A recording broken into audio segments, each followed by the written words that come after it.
Hey, what is up guys? It's your boy Speed here, and today I want to show you a Viper game I recently played. This was a ranked game I played. I got really lucky coming out of the draft phase because basically Viper is one of those heroes where you pick it and it's a relatively matchup dependent hero, right? Because if you're laning against something like a Jug or a Naga, the lane can be extremely difficult. And the problem with Viper is he doesn't necessarily have a great way back into the game. I mean, Nether Toxin is a good farming tool, but the low mobility of Viper causes him to be a very easy gank target. Also, I want to tell you guys that if you've been struggling with solo queue and you're looking to get to the next rank, I'm going to be able to help you. Like, literally, with the gameleap website, I'm going to give you guys guides that are going to make it unbelievably clear on what you need to do. So if you've been stuck in the solo queue grind, you don't know what to do, and you want to become absolutely broken, but like actually you want to become much better at Dota, and you want to take it more seriously, the gameleap website is going to help you do that. So click the link down below. I'm going to help you get to the next rank, and I'll see you there. In this game, I got lucky. They picked an Ursa. This is one of Viper's best matchups because essentially he can't really close the gap. He did go for an Orb of Venom, which I guess I understand and respect, but at the end of the day, it's very difficult for him to get on top of me. So the main idea behind this lane is what I'm going to be teaching you guys here today. On top of that, one more thing to note is what my heroes or what my team picked. I often will only pick heroes like Viper and Nature's Prophet and Necro when I know that my team is going to basically make up for the gaps of my heroes. So in this game, I have an Earth Spirit and an Enchantress 1-2. This is good because Viper cannot siege towers, so having the Enchantress is really nice, right? It gives your team the ability to take towers when your offlaner cannot, because a lot of offlaners help take towers, right? Timber's very good at it, Centaur's very good at it, Beastmaster's good at it, Prophet's good at it, Necro's honestly pretty decent because he can tank the tower. However, Viper doesn't really add too much to tower pushes. He's okay when he has D-lands because he can hit from out of the tower range, but that's it, which is frankly not that great. And then the second hero I have is an Earth Spirit. This is a hero that is going to be the initiation, right? Viper does not have that at all. That's always the weakness of the hero. Viper's a hero that needs to stand still, do the damage, and have someone else initiate the fight for him. And so Earth Spirit's great. On top of that, in lane, Earth Spirit's really nice because he can stand in front of me, zone out the position 5 if they try to close the gap, and in general, protect me from the Ursa, as well as close the gap when I build up, let's say, 2 to 3 poison stacks. So yeah, it's kind of just a fantastic Viper game. On top of that, Puck as well is another fantastic hero because it kind of just, once again, is the control. It's also a nice type of damage with Viper. This is a little bit weird, but I think it makes sense. Viper kind of single target kills one person. So in team fights, you're not necessarily going to take multiple people out of the fight. And once again, that can be an issue for your team when you pick Viper. So when you have Puck, it kind of guarantees that when people clump up and go on the Viper, which is a very common scenario, right? Viper will walk up. Let's say I'll start hitting the Timber. It's going to take me 5 to 10 seconds to kill him, right? In that period of time, they're going to go on me with an Enchanter. Well, not the Enchantress, the Mirana, the DP, and maybe the Storm. That's going to set up for a very easy coil, a very easy Puck silence, and then Earth Spirit spells as well.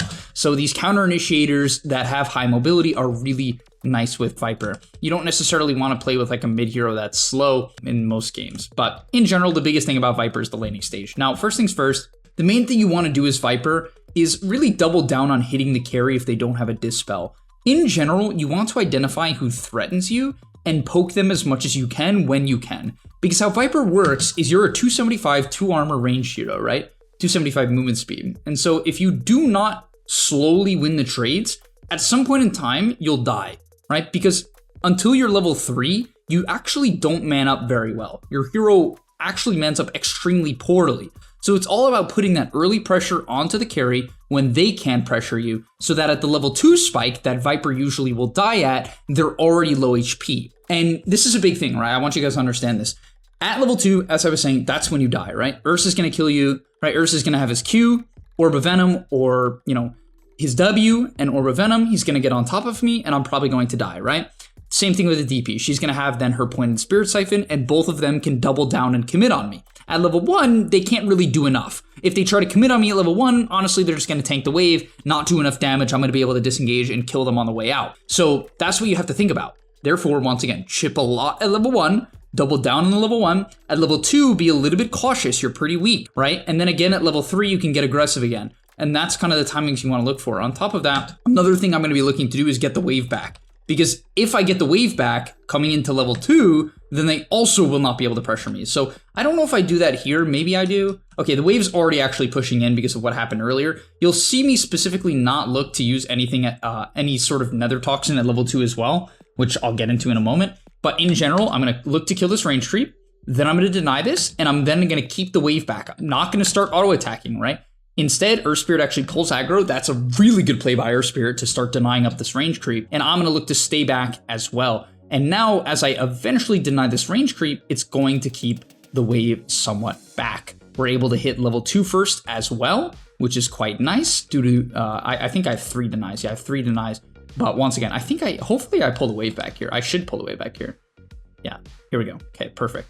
And now look, level 2, you see where the wave is? And that's because I don't continuously auto-attack this guy. If I kept hitting him, I'm going to draw aggro. The creeps are likely going to stay right here, and that's going to open the opportunity for me to die. That's basically the only way I can lose this lane. So if I avoid that one situation, we're basically going to win the game. Once again, now I'm going to draw aggro onto the range creep, look to deny it. You can see me spam autoing it. And yeah, now we're vibing, right? It's getting to the point where we're going to get over the hurdle, get over the hump of this lane being bad, and then we'll be able to essentially dominate. Okay, once you hit level 3, you want to make sure you have enough mana regen to abuse this timing. I also decided to go for a Wraith Band here. I think like in this lane, I honestly should have opted for a Windlace first item, just to make sure Ursa could never close the gap. So I'll say maybe a mistake. It's honestly fine to go Wraith Band. It's great on Viper, attack speed and armor. You need both of them. But yeah, the bigger thing here is when you're heading towards level 3, please make sure you have mana for it. If you're approaching level 3 and you do not have mana, just ship mangoes. You need to abuse the lane at this timing. If you don't, there's nothing else to say besides it's a mistake. You'll see me go pretty hard on the Ursa here. I'm even basically manning up 2v1 because I understand how good Viper actually is at this point of the game. I think I was even getting a little bit frustrated with my position 4 here because he wasn't necessarily going nearly as aggressive as he should based on my timing, right? And that's something you can communicate as well, like, hey, I'm basically the best hero in the game at this point in the game. We need to play up on it. And you can see, once I hit level 3, every single time Ursa even takes a step up, even if he just looks at the creep wrong, I'm going to hit him. So right here, right, you're going to see me look pretty passive, but I know what I'm trying to do. So often what I'm doing, and this has helped me get to really high ranks, is the actions I'm performing in game are actually like a disguise for what's going on inside of my head. So right here, I know I want to hit this guy, but if I directly run at him, right, let's say you sprint at someone in real life, they're going to know you're trying to kill them, right? Even, like, it just makes sense. It's the human reaction. So obviously the same thing applies in Dota as well. So if I immediately run at this guy, he's going to feel extremely threatened and back off. But because I walk to the right and I almost am just not looking at him, it kind of gives him a false sense of security. You'll see he takes it one step up, literally just one step up. And that's going to give me the gap to just get, 3 autos off? That's a lot of damage, right? And I don't need to get 5 autos. I don't need to kill him. All I need is 2, 3, 4 autos, bully him out, do 200 damage to him, rinse, repeat. And as long as I keep that going, the lane's going to get extremely hard as I continue going. Right now I get 5 stacks onto the DP, and I'm zoning out 2 heroes literally by myself, right? And this is the power of Viper in these good matchups. But if you don't get your boots, you don't have the mana regen, and you don't immediately apply poison when you can, it opens up gaps for you to die, right? But as I was saying, I immediately apply the poison. I'm going to do it again here. I don't want to really double down in this creep wave. It's a bit too many creeps, so I was a little bit concerned, but then my Earth Spirit shifted over, so I changed my mind. Unfortunately, he didn't really hit the roll, but ended up getting the kill anyway. And you can see now the lane is a disaster for this Ursa. His net worth is going to like slowly but surely plummet to the bottom, right? I'm 600 gold ahead of him at minute, 5? His last hits are quite atrocious, and obviously the lane's only going to get worse because not only does he have, 9 less CS than me, I have a double wave as well, so it's way worse than it currently looks as well. I think right here it's about to become like almost an 1,000 gold lead, and it's mainly based off these spikes. So yeah, one more thing to note as well before I move into the mid game. This was the first time I used Nether Toxin. I think this was literally the first time I used it. And the reason why was it was just way too many creeps. I honestly could have just dragged it under tower to save some HP because once again, Viper's very bad at tanking creeps. You can see I tanked the wave for like a second there and I take 100 damage, which is a lot, right? So I even decided to ship out a set of tangos. And now, honestly, the game plan here is very simple, so I'll move on to the next point of the game. if anyone goes in attack range, I'm going to hit them. A lot of people don't know this about poison attack. It actually increases your attack range. I guess they put it in the game now. This wasn't always here. Like, you see how it has cast range? So poison attack has a cast range. They must have added this recently because this was not always here. But when you put points in poison attack, it actually increases your attack range. So that's why you probably feel like you can hit so far. And so as you'll see here, now I just have wildly high range. And anytime someone even comes relatively close, I'm going to look to hit them. And look what I'm doing here, right? You notice how I don't go in the creep wave right away? I hide off in the trees. It's because I want to make this guy feel safe when he's not actually safe. And that's the same thing here, right? Now I go on him, just a couple hits. I honestly should have hit this guy a couple times. I should have told my Air Spear just to roll on the Air Sub because he dies from full HP. I'm literally 2 levels up on him. Level 5 Viper is just, you know, it's a GG to the lane as long as I get a couple stacks. So I wish I was a little bit more aggressive here. I'm actually pretty mad that we didn't go on these people. I should have just shipped out. Did I ship out another mango? I probably shipped out a clarity. There you go, 2 clarities. And I'm always looking to just refill my mana pool and look to go for kills. And now the lane is just completely over as I'm going to run down the Ursa. He steps up for even a second. I build up a couple poisons. He dies. I think he buys back here. And now the lane is obviously completely over as he is now, 1,300 gold below me. And it goes to show a couple of key decisions allow you to turn a lane where the average player would be 400 or 500 gold up to being 1,300 gold up. And these are the type of plays you have to make if you really want to consistently gain rank. All right, moving on into the mid game. Basically, I have to just kind of determine whether or not I can play like a amp my own game or if I need to address a bad lane. What I mean by that is the optimal Viper gameplay is just shoving the wave, clear the camp, and then like drag the wave to the small camp and farm it. And if I rinse repeat that, I'm just going to get huge, right? I'll have a ridiculously high amount of net worth. So that's the optimal gameplay because your main spike on Viper into the mid game is Dragonlance. When you have that timing, you're way too tanky for most heroes to kill you, and you can threaten people from so far away that they can't even cast spells before you have 3 stacks of poison on them. And so, yeah, optimally, I look to take the safe lane tower, and if I do that, by the time I take the safe lane tower, I'll basically have the Dragonlance completed. But, as you'll see, for some reason, my gyro got crushed, like crushed. So my gyro got crushed, and so I kind of have to make up for his bad lane. I understand that I'm a personal counter to Timbersaw, right? He doesn't have a hood yet. Even if he had a Hood of Defiance, it's honestly not enough to deal with the poison. I'll still be able to break through it. So I decided TP in. I'm going to set up with the ulti. Let's talk about spellcasting real quick here. I only lead with ulti when I've already closed the gap, okay? So your ulti is a horrendous cast range. A lot of people, when they're playing Viper, make the mistake of leading fights with ulti because it puts you out of position, right? The key to Viper is basically doing as much damage as you can before anyone touches you. So as you'll see here, I'm going to TP in, I'm going to lead with ulti. This is only because I was already in position for that. So ends up being a good little play, right? We kick him out. Unfortunately, they didn't get the kill. It's not the end of the world. But now I'm going to look to push in the top wave. So once again, I'm kind of just making up for my Gyro's bad lane. I'm trying to give him the bottom lane to farm. And now that I've TP top, I don't have much of an option besides to essentially continue to clear the top wave. This is a nice advantage of Nether Toxin. It's also why I like to go this skill build. It is a little bit weird to have no points in your E. I will admit, you know, not having the level 1 is quite the value point. But the thing about Nether Toxin is until you get it to this level 2 spike, it doesn't clear the wave conveniently at all. And so I think it's very important to consider the skill build when you're snowballing. Now in this game, this is a very risky decision. I'm actually going on the Timber here. The reason why it's risky is I'm very close to a tier 1. I know if I make this play, I'm all in. However, how I see it is this guy has to be top to farm, right? He has no other play. And so like he's basically committed himself top, right? So I know if I can kick him out here, he has no good option. So I do go on him and I even completely double down on it, even going for the Viper Strike, popping my stick and continuing to build a poison. And you'll see I end up going down. I think my Ench ends up getting the kill, but I didn't mind it too much. It did feed away a little bit of gold to the Storm, but once again, let's look at the overall impact of what just happened. Earth Spirit, complete free farm mid. Enchantress picks up a kill. She's completely fine because she's Enchantress. I think she almost ends up killing the Storm. So Storm has to use a huge percentage of his mana pool, right? So his mana pool is pretty destroyed. Obviously, Storm needs mana to farm and to fight, so he's used the majority of his mana pool. Gyro has a decent amount of space top, right? Nothing crazy, but I mean bottom. He's a decent amount of space bottom.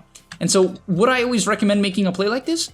No. But if you feel that you can get a pretty big kill and bait the rotations, then I do think it's a good play, because the enemy team will not be able to put any pressure mid. This guy's getting some XP. This guy's getting the farm. I think my puck is able to jungle a little bit too.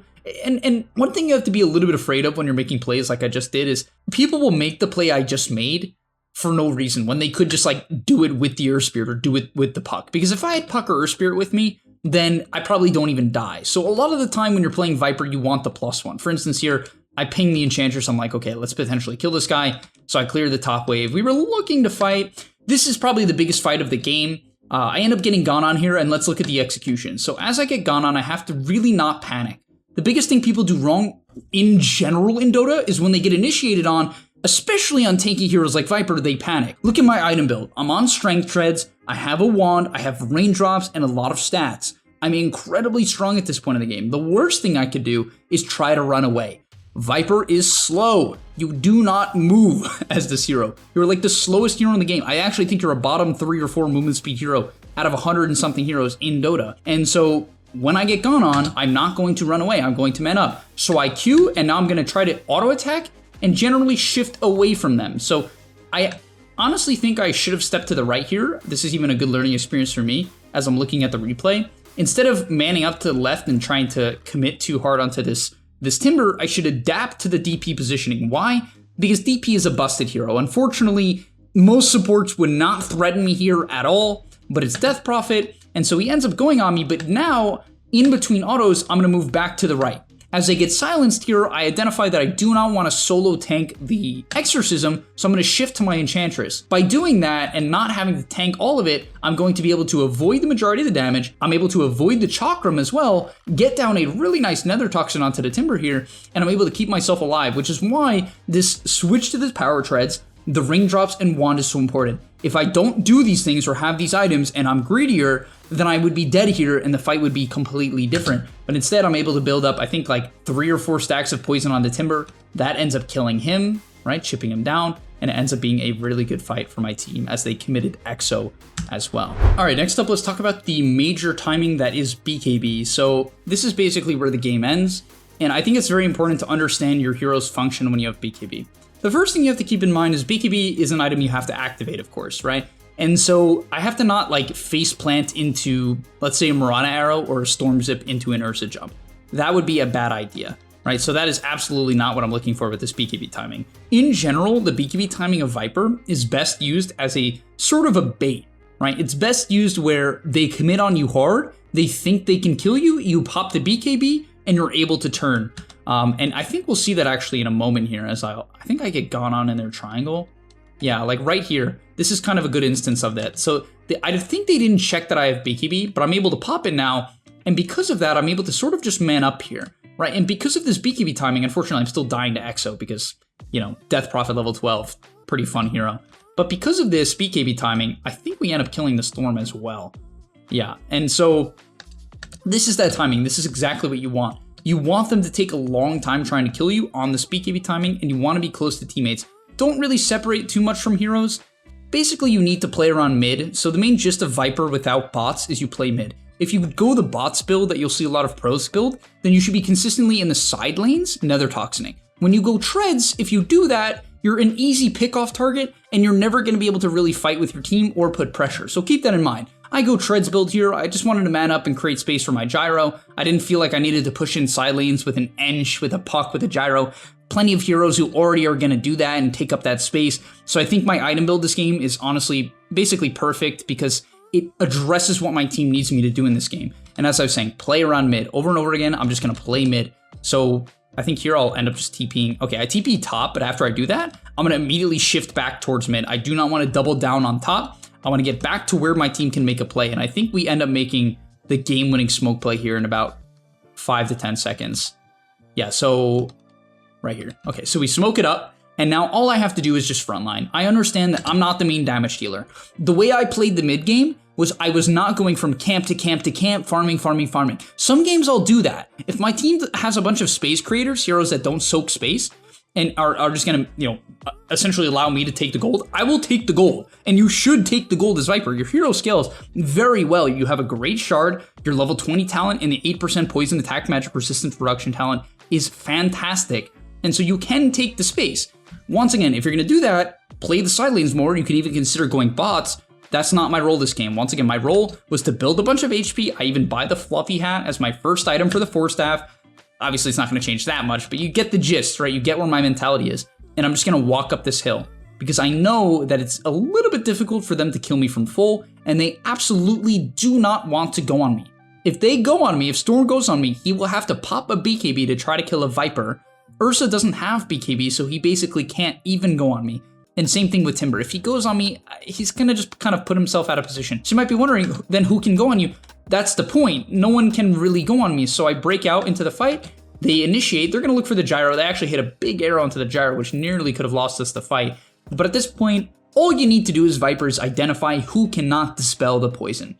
Once you identify that, you take them out of the fight. This DP here has a Drums Ogre Axe. I knew that. I've been checking her items throughout the game. I don't want to go on Ursa. He can purge my poison. This guy has a Yules and Lotus. This guy has a BKB. Mirana can kite me for the most part, so I would hit Mirana if she was close, but my best target here by far is the DP, so I'm going to focus her down, take her out of the fight. Exo doesn't last any time, and that is huge, right?